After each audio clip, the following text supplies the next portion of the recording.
when I started doing them, I did Bray's like mobile pain-free one. Yeah. And my knee was like, this one was bad because I had ACL surgery, both meniscus, LCL on this knee. Fun. Playing football. And so like when I was running a lot, this was like brutal. Yeah. I did his like pain-free program. This one feels great. And now this one is like, not great. Over. So. It is what it is though. Yep. We'll figure it out. Yeah. I'm happy to help you address some of that stuff too. Just looking at it from the PR, like more of the PRI lens. Yeah, I see you eyeing up my knee over here. Well, I can't tell anything from looking at your knee, but just hearing what you're saying. I mean, anytime people have knee stuff, it's ankle stuff, it's hip stuff, and more specifically, it's just lack of a certain rotation, typically internal rotation. In the hip? And in the ankle. It all kind of goes together, right? So like, if you're curious about this at all, if you care. No, let's please let's dive into it. The simplest thing is that everything is either ERing, externally rotating, or internally rotating. And it starts with the foot if you're standing. So like, pronation, supination. If you're supinating, you're applying force, you're going through mid-stance, you're IRing. And so that's going to be internal rotation kind of generally, globally up the chain. And so so pronating, is that when you're like, is collapsing inward? Yeah, okay, so that's a good way to say it. Collapsing is different than true pronation. Okay. Think of it as like a flattening of like the arch is, like a high arch would be. Dude, I have half pipes under my feet. So you're stuck in ER, you're stuck in supination. So your foot needs to go through this kind of, I would almost think of it as like a lengthening. The forefoot needs to spread, right? And if you're stuck in this position, in that high arch, then you don't have the ability to spread. Think of it as like, just a hand is a great representation. If you just like closed your fingers down with, tightened them up, locked them down, like you wouldn't have anywhere to go. Right. They need to like spread, they need to expand. And that's sort of the pronation. Okay. Well, actually, expansion, that's a confusing term. That's something different entirely. But you need to get that forefoot to kind of spread. And that's going to allow the tibia to move properly through internal rotation. If it doesn't, then you're jamming that spot. And if you don't get rotation down there, you don't get enough from the hip, the knee is going to be pissed because it's going to be rotating more than it wants to, than it should. Okay, so it's unlocking the foot to... Part of the equation. Part of the equation. Okay, so I've always been interested, like if you have having a high arch versus having like a flat foot, is one like quote unquote better than the other? Not at all. No? It's just a representation of whatever your body's finding a strategy to do what you're asking it to do. So some people are stuck with high arches. I mean, that's like for a reason. I would be more familiar with a stuck in the low arch and the flat foot because your body typically, you'll see like sprinters with flat feet. And it's because when you strike the ground, your foot needs to go from that high arch to that flat foot in order to go from supination to pronation back to supination, because that's just the gait cycle. When you touch the ground, your foot's supinated. You got an arch. Your heel strikes. As you put weight into that foot, it flattens through mid-stance and pronation. And then when you push off the toes, it re-supinates or re-arches, right? Gotcha. But for sprinters, you think about their ground contact time, really fast. It's too much time for them to go from this shape, a supinated high arch shape, to a flat shape, back to a high arch shape. So their body's like, well, if we just stay in the mid shape, then we don't have to move so much and you can be faster. Gotcha. You know what I mean? Yeah. So the opposite is true, and I don't know if I could claim to say like why you have that. But I could say that it's a position of ER. So sometimes the body will live in a shape that it doesn't have access to.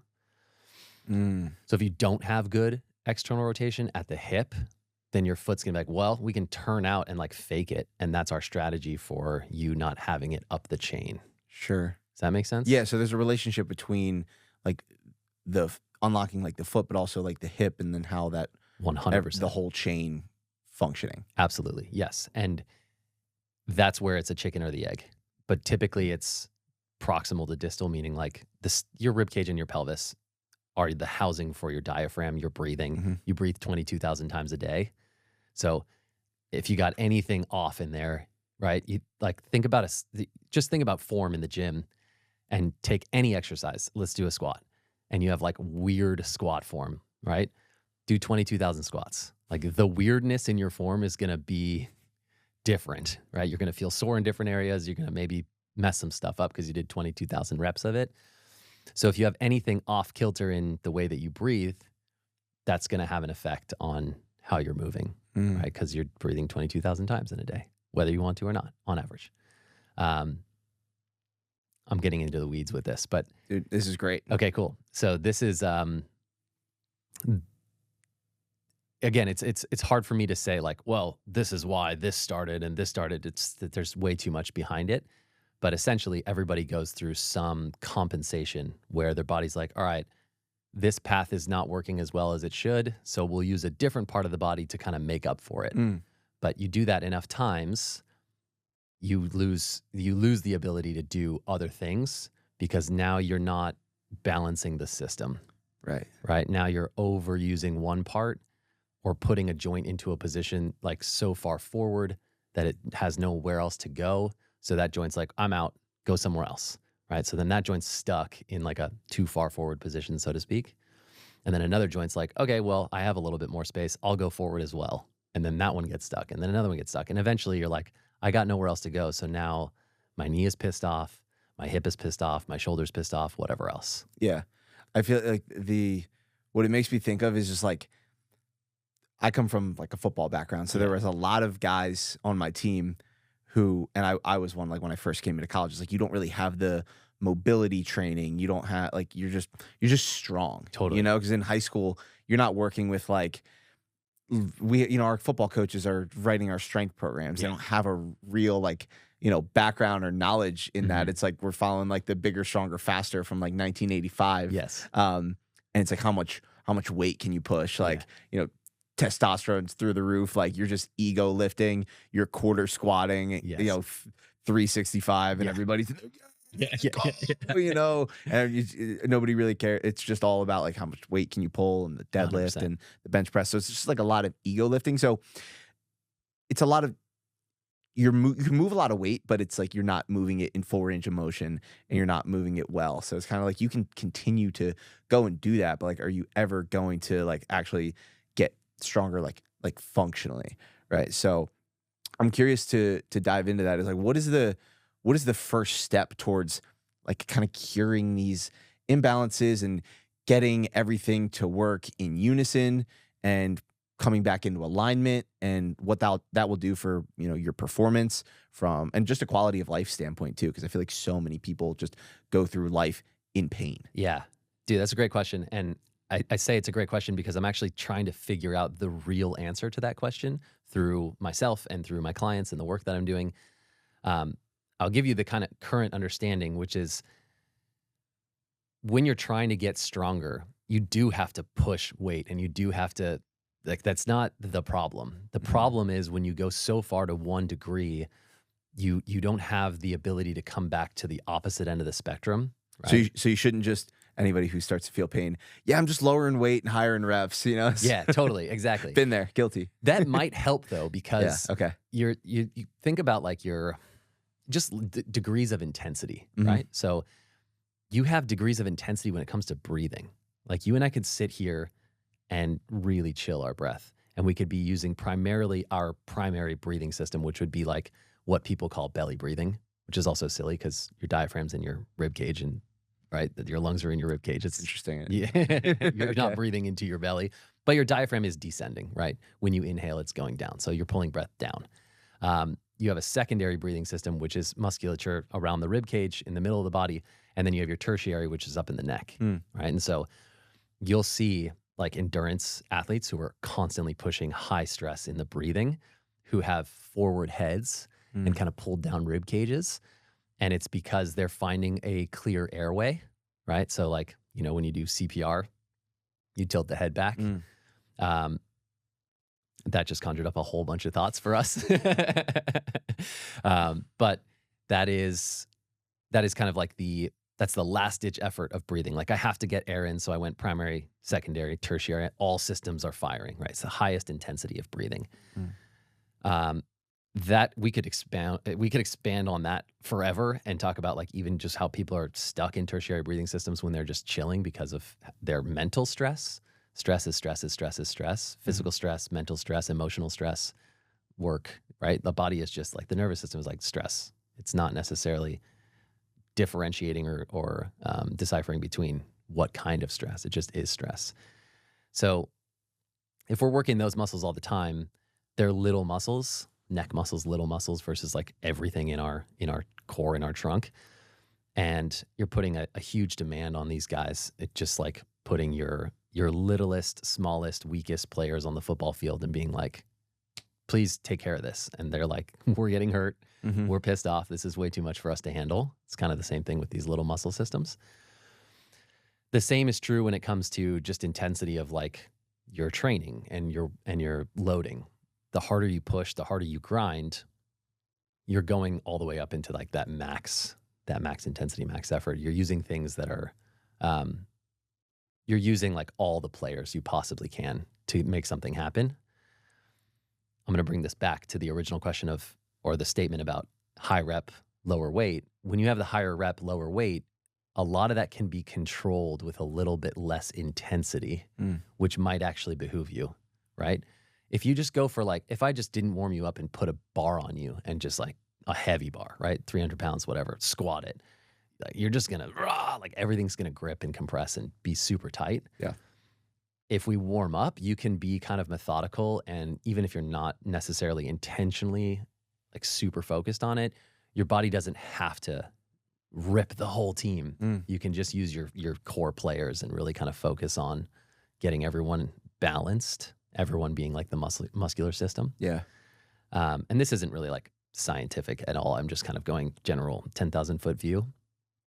That is to say that could actually help in slowing it down, lowering the weight, making the reps higher, because then those like high intensity reps, 15, 16, 17 rep that you do, you've already kind of, you can hone in on the right pattern and you don't have to go jump to like super squeeze for everything.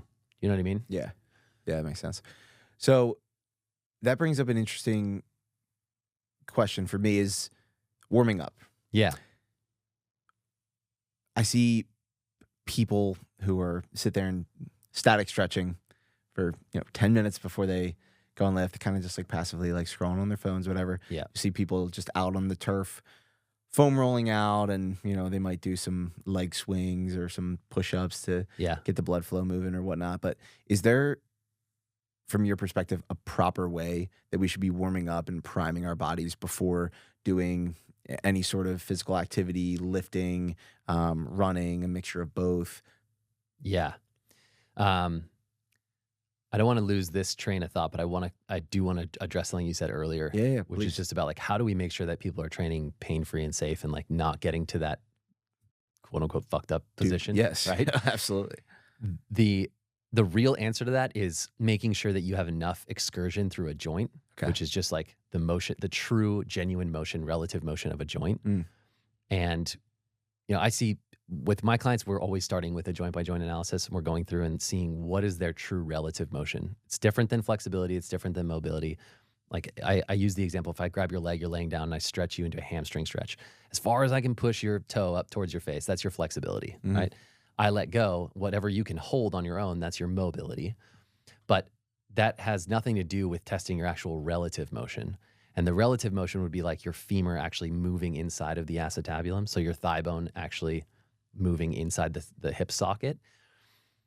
You get to a point where that stops, but then you have the whole pelvis and your spine to like round your pelvis and tuck your spine. And then your leg will go up further in that kind of flexibility, mobility stretch. Yep. But it's no longer the true joint on joint femoral head inside the acetabulum gliding, right? Got it. So testing and making sure that you have like enough joint excursion, femoral head inside acetabulum, for example, you need like a requisite amount, or else we know that you're going to do something called orientation, which is you'll take the entire pelvis and a bit of the spine and you'll move that because you don't have enough at that one joint.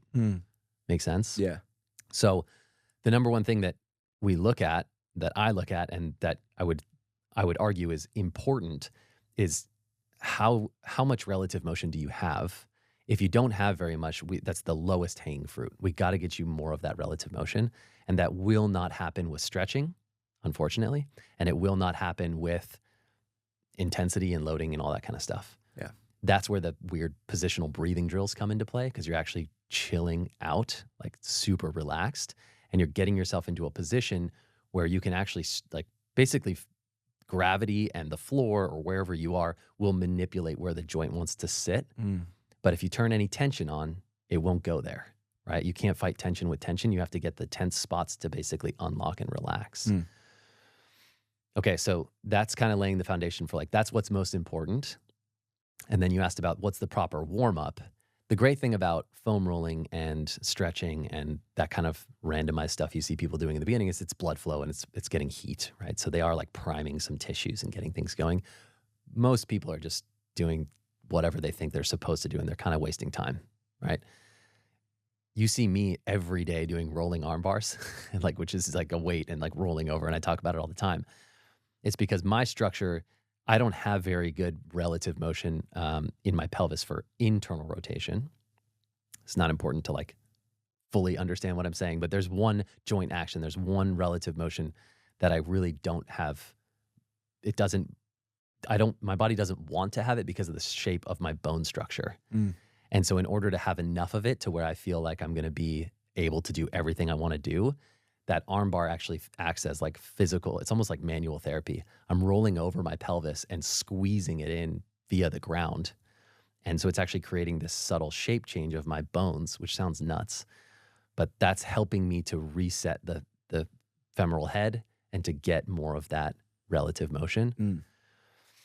So best warm-up would be figure out what relative motions you're lacking and work on those in order to optimize the motion you are going to have for your workout, and then go hit your stuff. Yeah. You're going to get heat. You're going to get blood flow during that prep anyway. Is that all making sense? Yeah, that's all making sense, because it's like most people want to be in and out of the gym. Like they want to optimize that time. It's people like, I don't have time to warm up.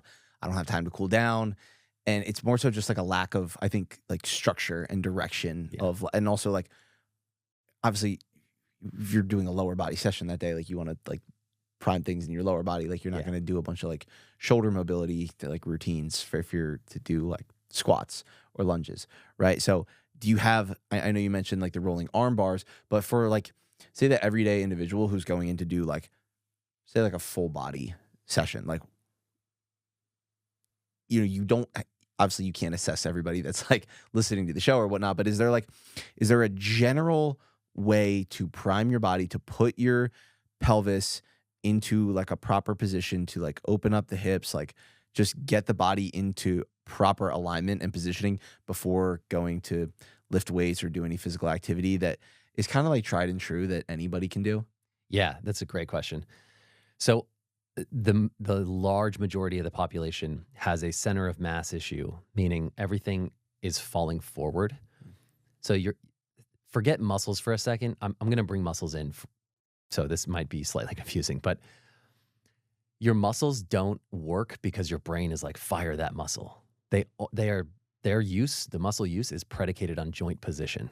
Okay. So I always describe this as like when you go to the cable machine and you want to pull like a lat pull down on the cable. If that wire is not around the circular unit, the fulcrum at the top, like you can put the pin in 150 pounds or 20 pounds or what, you're not going to pull the weight, right? Because it's just not set up. It's the same thing with a joint. If the joint's not set up in the right spot, you can't override that with your brain and be like, fire my quad, you know? So people are like, oh, I can't feel my glutes. Well, yeah, because you're stuck in a joint position at your pelvis that doesn't allow for those to move because they're not, that wire of the cable is not around the loop, around the fulcrum, right? That's making sense? Yeah, I got you. So a lot of people, just because we're moving through space forward all the freaking time, we show up with these compensations that are representative of a loss of center of mass going forward. So like all of our joints are basically being pushed forward in their via or respective to their natural setting, right? If it's supposed to be here, it's pushed forward, okay? And just the way that our musculature is set up around our body, we typically tighten down superficial muscles, big, strong muscles, lats, glutes, pecs. They'll squeeze us from front to back, okay? I promise I'm going to bring all this together for the simple answer. Yeah. They squeeze us front to back. So actually, the rolling armbar is, again, one of the greatest freaking things we could ever do to warm up, simply because when you roll over, now this is going to sound kind of wooey and weird, but everything is like just fluid pressure management, right? Like we are just kind of, I'm stealing this from Bill Hartman and I love this, but we are just kind of like a giant worm. Like we're just fluid displacement. Think about how a worm moves. It comes up, it compresses the bottom side and it expands the top side, right? That's long on the top and short on the bottom. Yep. Then when it goes forward again, it gets long on the bottom and squeezes and compresses the top and then right? Yep. That's us. But it's like we're like multiple cylinders, multiple worm tubes compressing and expanding. So you need to have everything compressing and expanding. But if you're squished front to back and just stuck, squeezed front to back, you can think about turning you sideways and squeezing your sides. That will push out the front and back and open up the front and back.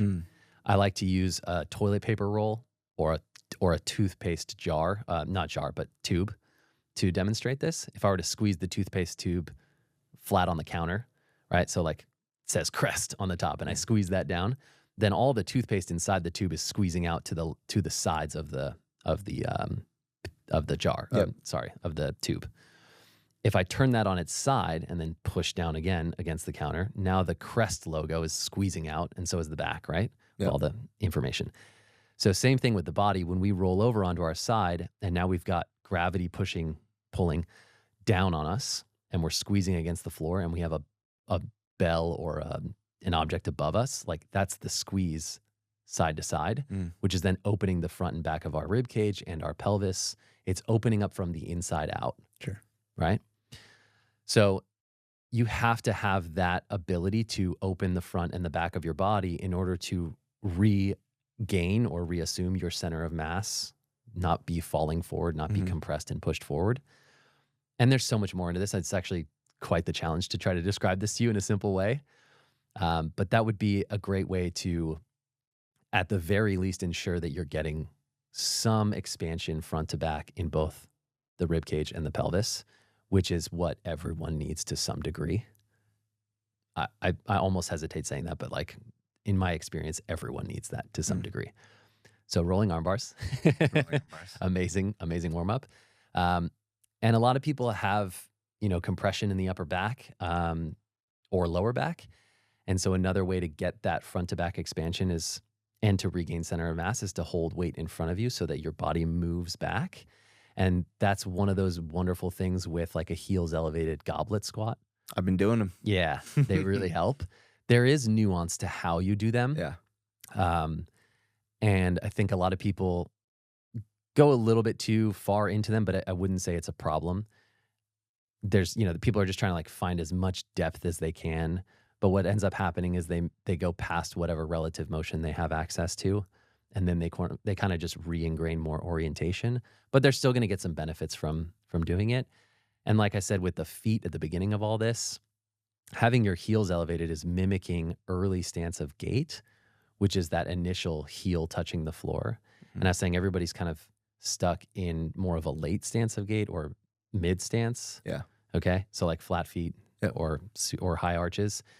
Everyone's losing their center of mass forward. So if we can teach the body how to come backwards, it really helps. And that heel elevation is essentially your body being backwards in space, because your foot, although it's at a weird angle, all of your weight is now on your heel and not over in your forefoot and your toes, the front of the foot. So it's also helping unlock your feet, right? If you're doing it properly. Sure. We were talking about your feet and saying like, yeah, you need to like work potentially on pronation, supination, and opening up the forefoot. Yeah. What would I do for that? So that's a great thing to understand, is so many people are doing these like really aggressive knee over toe. And I'm not talking about the guy, but like literally moving their knee over their toe as much as they can to try to open up that ankle dorsiflexion, right? Which is just like lifting your toe towards your knee or moving your knee forward if you're standing. And what happens is they put all their pressure and weight towards the front of their foot, which then locks up the front of the foot. So it's actually counterproductive. You're trying to loosen up the tissues in the foot and actually get your weight back through your heel. So there's some really simple pronation drills where you're actually just heel heavy and moving your knee forward slowly and controlled. That feels like nothing, but you're actually increasing the relative motion, the twisting that's happening of the shin bone inside of the ankle to help it. And then anything that is getting center of mass backwards will also help. And even sometimes plyometrics can help to actually open that stuff up, because you've got a lot of soft tissue there that needs to be kind of manipulated. Now it gets real intricate and kind of difficult to describe. But the simple takeaway for like warm-ups, total body warm-ups, rolling arm bars and those goblet heel elevated, like on a ramp squats, are really great. Staying on the topic of feet. Yep. Barefoot shoes have been they've been taken off, and I'm a huge advocate for barefoot shoes. Sure. I got my Vivos, I've got a pair of Fluxes. I got like 2 or 3 different kinds. Yeah. I think Vivos are my favorite, especially to train in. But I mean, we work out at Squatch. Like most people don't wear shoes at all. Pretty much everybody's training barefoot. Yeah. Like, what is the value of like being barefoot or wearing a barefoot shoe? Because it's so funny. Like when I go back home to Pennsylvania and I'm at the gym, people are like, what kind of shoes are you wearing? You're like, because they look like socks. Yep. Right. So like, what is the value of like being barefoot and wearing a barefoot shoe versus, we're in Vans right now and our feet are being crushed. Sure. Yeah.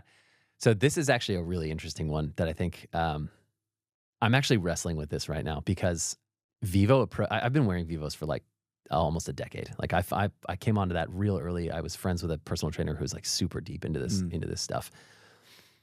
And I say I'm wrestling with it because I've been approached by Vivo to actually host their education courses and certify other instructors on like barefoot shoes and performance. Wow. But every day I'm like, I don't know if I want to do this.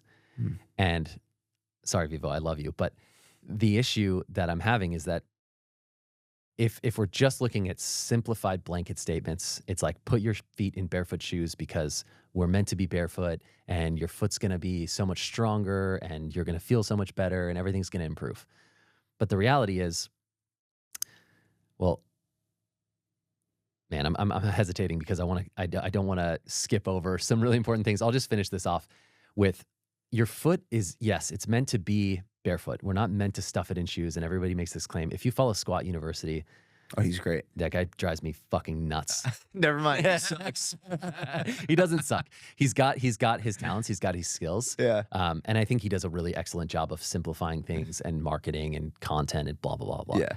But he drives me nuts because like he's perpetuating this thought that I really, truly believe is wrong, which is like, oh, our feet are crammed up in shoes and that's why we're all messed up in the foot. Okay. But I don't believe that's true because there's way more to the foot relationship to the rest of the body than there is just cramming it in a shoe, right? I will say that there's no complete refuting of that as evidence because we look at like, remember I don't know if you learned this, but in like 6th grade, we learned about like Chinese cultures and like these women who stuff their feet in tiny shoes and like made their feet smaller. Yep. Okay, so like that in and of itself is proof that like, okay, yes, you can create shape change in the foot by wrapping that thing up, okay? However, the reason I think it's not the full story is that just wearing Vivos and taking your feet out of the shoes like all the time doesn't actually necessarily help your foot readopt its shape and kind of fix whatever the issue is that you're having. And a layer on top of that is we can objectively identify and test in real time how your nervous system responds to a flat foot on concrete or a flat floor. The missing piece is that our feet are designed, yes, to be barefoot, but on undulating surfaces, grass and soil and trees and blah, blah, blah, blah, blah. And as soon as you put your foot on a perfectly hard surface, that's actually like red alarm for your nervous system. It's not necessarily a sympathetic or a parasympathetic expression. Your body's like, what? And you're not going to feel that because we do it every single day. And like we're adaptation machines. Our body's not going to be like, red alert, your foot's on a flat floor. You're not going to feel that or notice that, right? especially in today's day and age. You're not noticing that you're in a sympathetic when you're just like scrolling Instagram and subconsciously taking in all this information that's like, you're not good enough. Yeah. Right? Yes. So all that is to say, there's more to it than just putting your feet in barefoot shoes to actually fix whatever's going on. Mm. And if you wear barefoot shoes, it's not going to necessarily just spread your toes out, and you're not going to fill that toe box if you have like feet that are all squished together. And I know that from my own experience. I wore them for almost a decade, and my feet got more fucked up. Really? Really. And the reason is because I was already in a place where I was lacking this relative motion needed for pronation, which is the heel and the forefoot moving separate.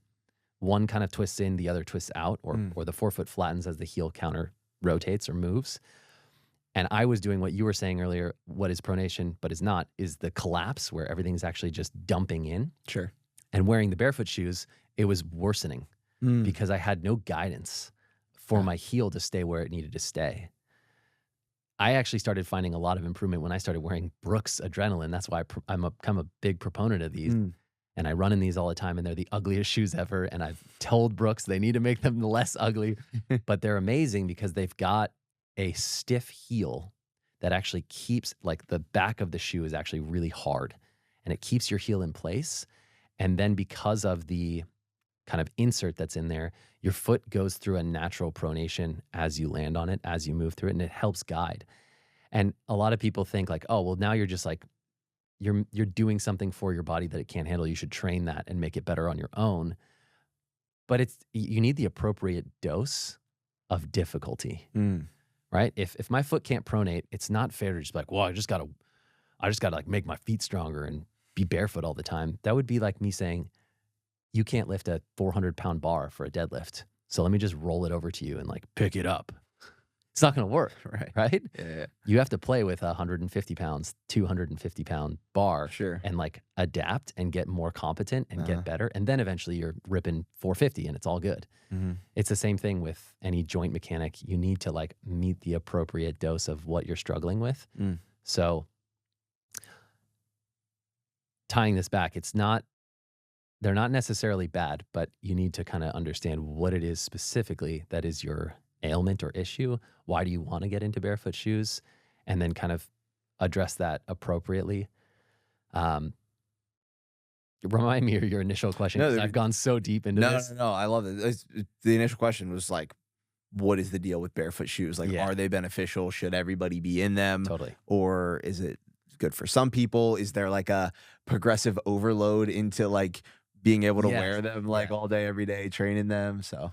Okay, so then I will go the opposite direction and now be a big proponent of them and say ground sensory awareness is huge.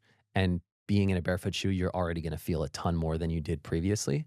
So you can actually, without having to consciously think about it, you can make micro adjustments and shifts and actually connect to the ground.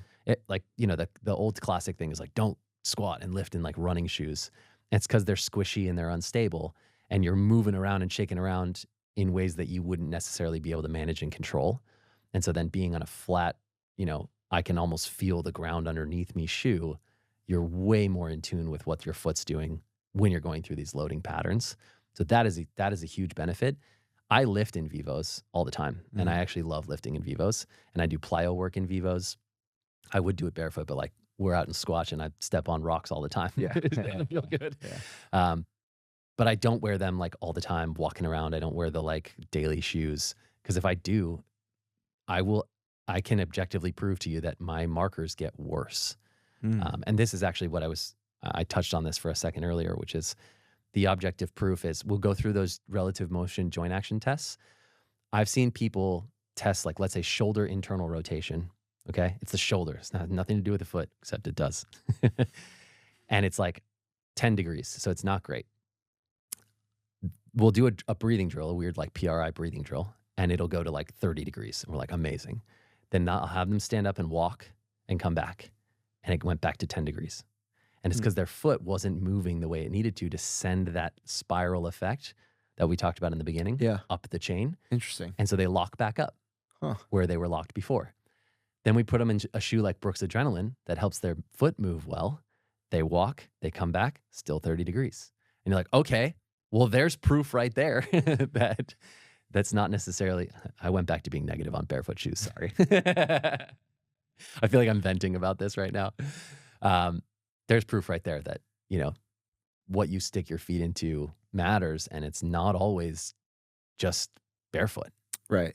So it sounds like a good like protocol progression would be like, yeah, these are great to lift in, but you don't need to be like doing all of your day-to-day activities. Like if you're doing a ton of walking, if you have a job where you're on your feet a lot, like maybe not the best to be in a barefoot shoe, but like having some time in them, especially when you're trying to really like feel and like you said, connect with the ground. Yeah. And that might be the better way or the better protocol for somebody to introduce themselves into wearing barefoot shoes. Yeah. And if you want to get barefoot shoes, please, by all means, get them, but spend obvious like amounts of time that are not crazy, right? Like if you want to start running, you're not going to run a marathon tomorrow.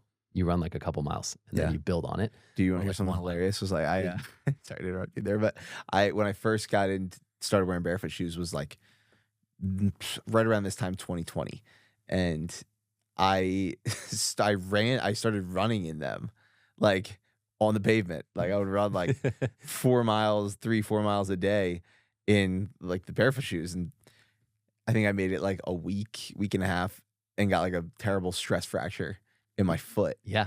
I couldn't run at all. Yeah. So it's like there's definitely like progressive overload. But then I see people on the trail here wearing them, wearing nothing. Yeah. Just running barefoot. Yeah.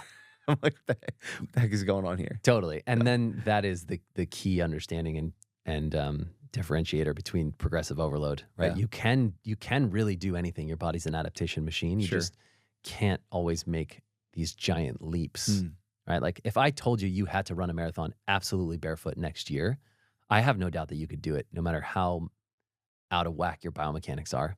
Like just start small and build and use pain as like your management tool. Sure. And don't go from 1 mile today to 10 miles tomorrow ever, right? Make those very subtle incremental increases. Yeah. And you'll get there and you'll be able to do it. So yes, that's kind of the main takeaways. Just be careful with how ham you go when you first start. I like it. Kind of transitioning into more of like a performance viewpoint here. I know you are very, very focused on high rocks. Mm-hmm. And I know you have a background as a CrossFit athlete, and it seems like high rocks is more like just up your alley. Just checks a lot of the boxes that allow you to really thrive, and you've done extremely well in it.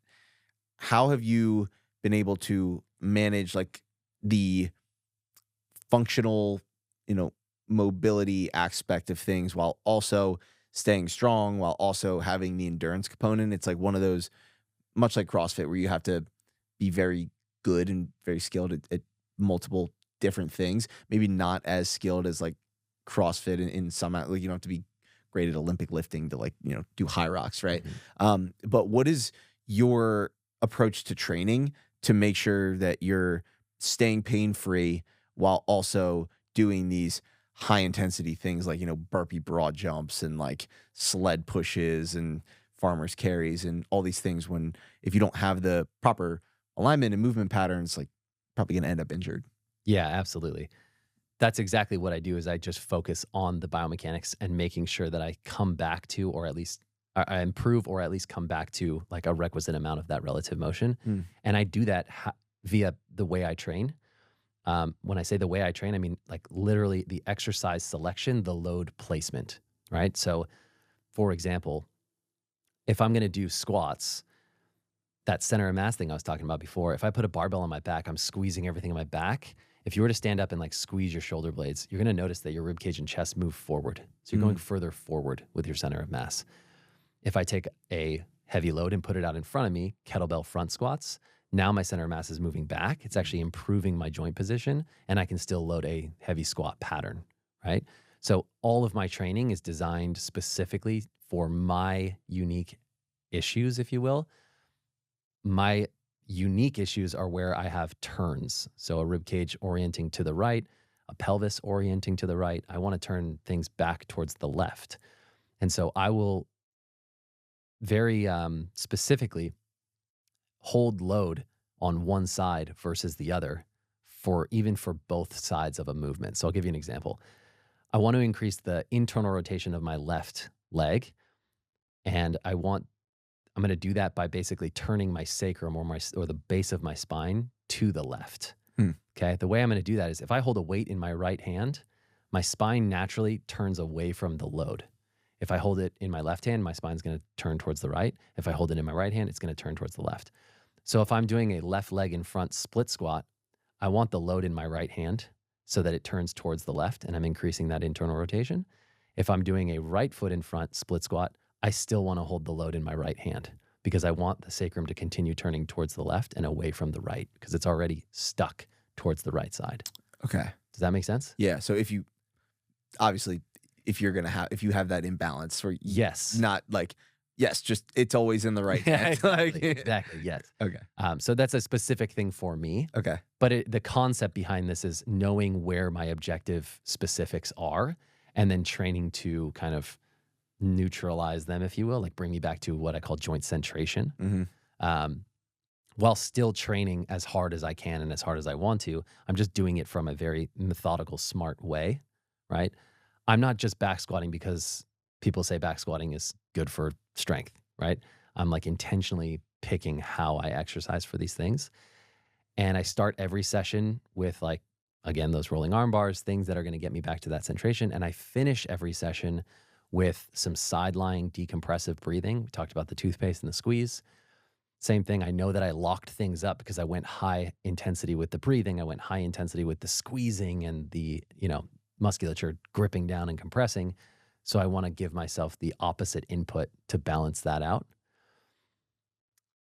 Is that so far tracking? Yeah, I'm following. Yeah. So the sideline breathing to decompress, what does that look like? How is that performed? Yeah. I'm literally just getting on my side in like a fetal position with feet against a box or a wall. That's simply because of the sensory input from the feet. So even though I'm on the floor, my feet, just like the nervous system, just like the stress thing I said earlier, they're not deciphering between are my feet on the wall or are my feet on the floor.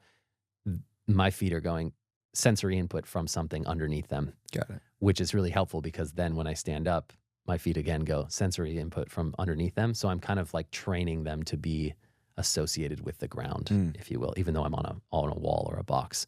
So side lying in a fetal position, and sometimes I'll stick a 100 plus sandbag on my side to increase the squeeze.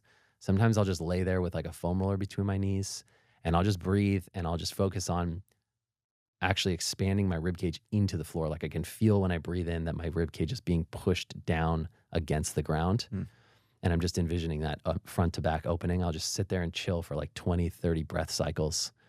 And I don't stretch. I just do that stuff. And yeah, I kind of like reset and walk away at the end. From a base building perspective and a strength perspective, how do you continue to progressively overload? Do you do like deload weeks? Do you do certain cycles of like I'm focusing on building my conditioning, my engine up here versus strength here? How do you go about that? Yeah. So for me specifically, and again, I can't only speak to myself. I can speak to my clients and athletes I work with as well. But for me specifically, like you said, my background's in CrossFit. I had a ton of strength, more than I necessarily need for high rocks. That's not necessarily just a thought. That's pretty objective. When I did my first high rocks, I had number 1 in all the stations, but I was a terrible runner. And actually I had like 1 or 2 in all the stations because my first high rocks I raced Hunter McIntyre. Yeah. But I was literally faster than him in some of the stations. Yeah. But so much slower in the running. So when it comes to my personal training and trying to get better at high rocks, I focus all my efforts on increasing my running capacity. And I just try to I keep my strength alive by doing a couple of lifts a few times a week. But the majority of my training is more on speed development and endurance and just like running economy and all that stuff.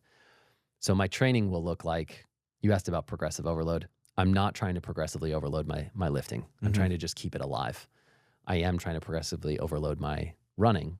And so I kind of use that focus to guide how I train with the lifting. I actually need to hold myself back. I don't want to lift as hard as I possibly can because it'll take away from the intensity I can I can put out for the running sessions the next day. Mm. So I go back and forth between running sessions and lifting sessions. Mm-hmm. And I kind of keep myself fresh and prioritize those running sessions as much as I can. What does a weekly schedule look like for you from a running standpoint? When I'm training for High Rocks, When you're training for High Rocks, dad life is different. dad life is different. It looks like lift, run, basically, Okay. and then one day off. Uh-huh. When I'm really getting into it and building up the volume, I will actually have like 2-a-day sessions, but only like a couple times a week. Mm-hmm. I'm a big proponent of like doing less. I think in general, especially with High Rocks, people do too much. Dude, I see people around here like clockwork, 2 sessions a day. Yeah. I'm like, whew, Yeah. it's a lot. I've done that. Yeah. Taxing. It is. It's very taxing. And it's why I think it's still being done is that people don't realize that it's taxing. They don't have the perceived fatigue of like, oh man, I'm so drained. They love it. They want to go push weight. And it's hard for us to tell just because, and when I say us, like anyone who's super into fitness, Yeah. it's hard for us to tell when we're really stressed out. Mm-hmm. I would almost argue that it's hard for us to tell when we're like emotionally and mentally stressed out because we're so used to being stressed under physical stress. We're not like sensitive to that. We're just kind of like, stay hard, right? And when you're doing those 2-a-days, you don't realize that you're actually diminishing your ability to recover, but you think that you can recover because you're like, well, I feel okay, right? That's a different thing. That's a subjective versus an objective. Are you actually putting out the metrics in your training that you could be? If you're always overtrained, you don't know what you're capable of. Take a rest day, see what happens. Eat a couple more carbs, see what happens, right? So anyway, that in-season training, like I've done things where I'll have a morning run session and an afternoon lift session, and the lifting session is more just about like using the exercise selection to improve my biomechanics, to improve my running, right? So I work on like plyometrics to get tendon stiffness, to get my guts up, to start working on things that my body's not normally good at doing. I want to be springier. I want to be lighter. If you look at me as a runner, naturally it looks like I'm a runner that kind of looks like I'm heavy melting into the ground and thudding with every step. I'm just kind of like doom, doom, even if I'm running fast. Mm-hmm. This might be hard to envision, but if you look at 2 separate runners, some people look like they're just on springs and they're like beep, beep, beep, beep, beep, just like flying off the ground no matter what, no matter how slow they're going. And other people who go fast, even when they're flying, still look like me, boom, boom, heavy into the ground. And that has to do with your pressure management and your guts and where they want to be. And so I train trying to become more of the deep springy guy. It's really hard for me. So I prioritize that. And then I prioritize the biomechanics. And so my lifting sessions are like, they're a little bit lighter in load for most things. They're a little bit more methodical. They're a little bit easier on my system. I'll have a speed day where I'm doing like repeats, 500 repeats kind of thing, 800 repeats, whatever it is. I'll have a longer day, which is laughable for any of the actual endurance runners here. Like my long days are like 6 miles. And then I'll have some form of like hybrid tempo run or kind of like fartlek. That's sort of bringing those 2 worlds together, or those 2 opposite sides of the spectrum together. Gotcha. Okay. So when you're in an off season, are you doing more base building? Are you working on speed? Like what are you doing from like a running standpoint in your off season? Yeah. I haven't really been in a true off season since starting this. I do take some deloads. I properly go through like a build up, and then I kind of proactively say, this is where I want to stop and come back. Mm-hmm. But I haven't been in a proper off season since I got into this, because I've only been in it for like 2 years, and I was so hyped up on like, oh, I need to hit this race and I need to do this to qualify this and blah, blah, blah. I'm in a true off season now, but it's because of being a dad and focusing on business. Yep. And I am just trying to keep my conditioning and cardio alive. Yeah. I'm playing around with machine work because I don't have as much time to really focus on the biomechanic aspect of things. I also want to feel strong. I want to stay strong. So my training right now kind of just defaulted back to what I enjoy, which is a lot more of just like a blend of pushing heavy weight and trying to be efficient with my workouts. Mm-hmm. if I was actually smart about my training with regards to being like the best high rocks athlete, I'd be focusing a lot more on the running and the biomechanics. But my ego just doesn't let me lose that muscle and lose that size. Um, yeah, so it would just look like a lower level of intensity and keeping things alive, and a bit more of the like endurance based building, longer, easy runs, building that up. Or maybe just fewer days, fewer sessions.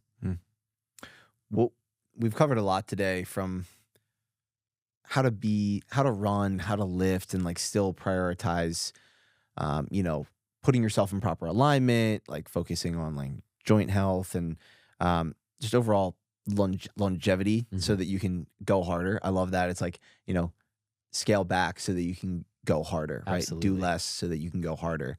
A lot of people want to do more, but they can't ever like go above that like threshold of intensity Yes. that they want to. For anybody listening who this is resonating with, like, I want to get faster, I want to stay strong, but I want to also just feel better. I don't want to be like just feeling like a 75-year-old man in the retirement home, like struggling to get through these workouts. Like, what do you think are the 3 pillars, like the 3 most important things that somebody could do every day just to make sure that you're checking off all these boxes and making progress? Or maybe it's not every day, because you're not going to lift every day, you're not going to run every day, but you can move every day. Like, what would you say are like the 3 things that anybody can do every day to keep their body in that shape to then go harder from like a conditioning standpoint or a strength standpoint? Yeah. That's a good question. That's a tough question to answer, just because I'm considering all different types of people, the population here. Sure. If you're someone who's a bit more on our side of the scale, where we love to train and we're training intensely often, slowing down and actually doing a bit less of the intensity to balance out the intensity would really, really help. I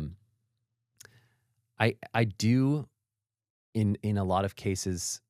I'm thinking about this as I'm answering it. So I think one thing that's really important is rep alternation. It's so helpful to do alternating chest press, for example, versus a bilateral barbell bench press. People always talk about like unilateral training, but rep alternation is great. So like left side, right side, instead of just like 10 on the left, 10 on the right. That's super helpful for keeping rotation and kind of respecting gait cycle, because that's how we move through the world, is these rotations left to right. Yep. So when you train, alternating reps would be really, really helpful. Tempo lifting that you're matching with your breath. So slow inhales and, forceful and quick exhales. Yep. Or just like slow eccentrics, right? Focusing on that, really slow. And yeah, just I think volume management is huge. People overlook volume management, and it sounds like a really confusing term and complex, and it can be. You can get into the weeds with it, but if you just look at like how much are you training, find a way to objectively identify what is the training. Yep. If it's running, it's really simple. It's like, how many miles did you run today? How many miles did you run this week? Mm-hmm. If you did 20 miles this week, that's a lot. If you did 10 miles this week, don't do 20 next week. Mm-hmm. Do 12, right? If you had 4 lifting sessions this week that were about 45 minutes, don't have 6 next week that are an hour and a half, right? Those are some really good things. I think I've named more than 3. Yeah, you've given a lot, man. Yeah. This has been great. I really appreciate you and your knowledge, and just being open and vulnerable about your experience, and just saying like, hey, like, you have all this knowledge, but you're still like trying and experimenting and figuring things out, right? Mm-hmm. So even like high rocks, you've done incredible, but you've only been doing it for 2 years. Mm-hmm. So it's applying what you learned from like a CrossFit background and perspective. And I also know you were a rower, and we didn't even get into all that stuff, but just taking it all and continuing to piece things together. Like, you're not going to unlock the secrets to health and longevity and, ultimate performance in a week or a month or even a year. So totally, I really appreciate the perspective that you bring. Absolutely, man. Thank you, dude. This has been incredible. I know, getting back to dad duty. So we're going to wrap this thing up here. But before I let you go, I ask all my guests this, and I'm curious to hear your response. This is the Pure Ambition podcast.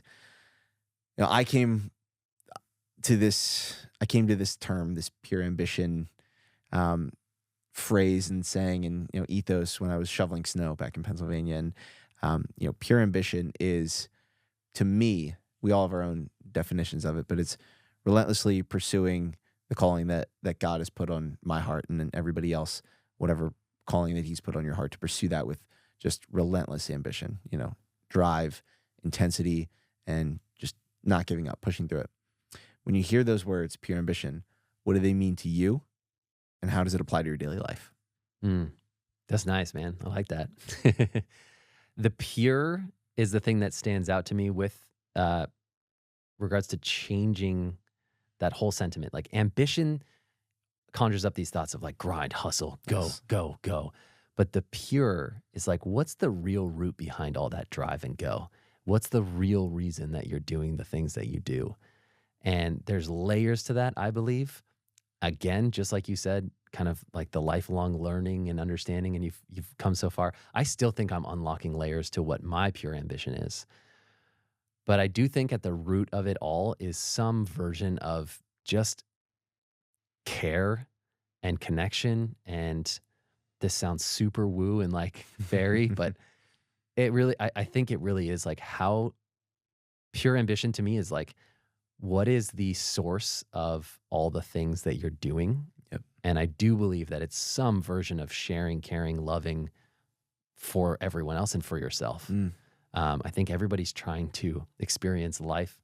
Again, I'll just restate. I think everybody's trying to find ways to be in more joy, in more love, in more just happy states. Yes. And so I think at the root of all the things that we do, it's just finding a way to experience more of that. Absolutely. Even if it doesn't look like that on the surface. Absolutely. I love that. That's beautiful.